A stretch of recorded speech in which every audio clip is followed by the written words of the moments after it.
In Module 5, Lesson 4, we'll finish our look at triangles with the area of obtuse triangles using height and base.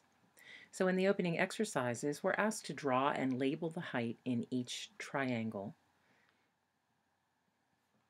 And just like we did before, we want to draw the height perpendicular to the base. In number 2, the height is already perpendicular to the base. So I'll trace directly over that.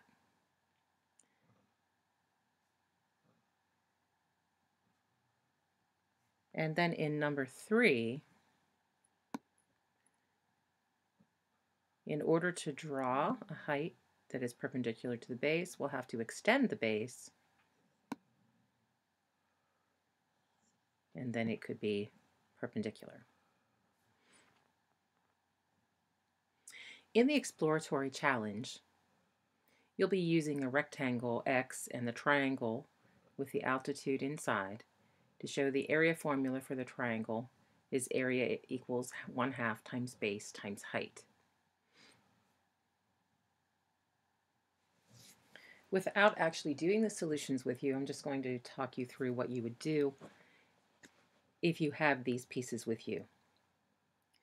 First of all, the rectangle X looking like this, and the triangle X with the altitude inside to show the area formula for the triangle. So what you would do is find the area of rectangle X, and of course you'll have to measure in inches the base and the height, and then find half of that in step B, and then in step 3 you'll need to cut triangle X into pieces so that it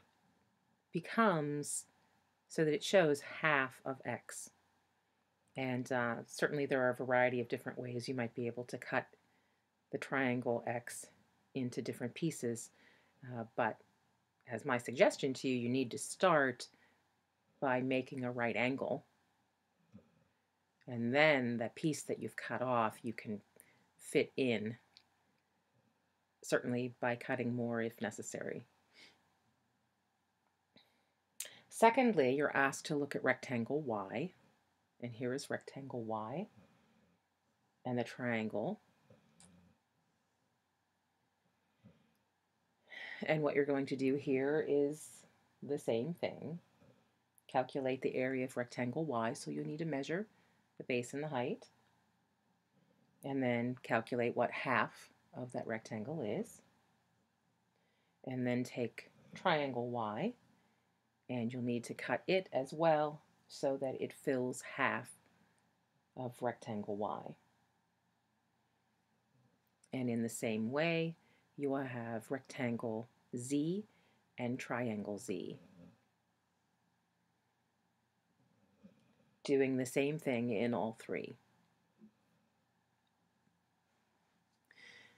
And after proving that the obtuse triangle's formula is the same as the right triangle and the acute triangle, we will then practice by calculating the area of each triangle.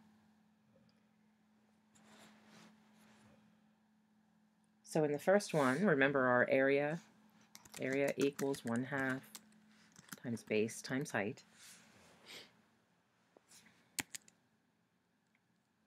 And so in this case, our base would be 24, and our height, which needs to be perpendicular to the base, is 8. And that means that the area would be 96 square inches.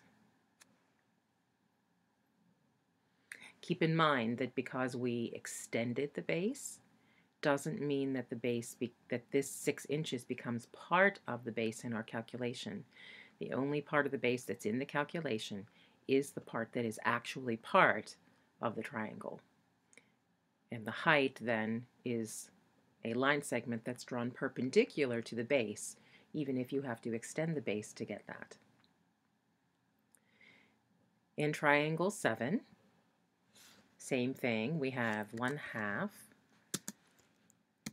times the base. In this case,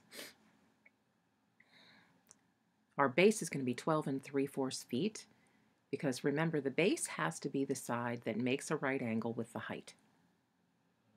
So 12 3/4 feet times 9.5 feet, which is our height.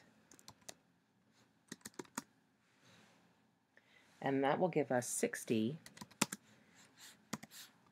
9/16 square feet.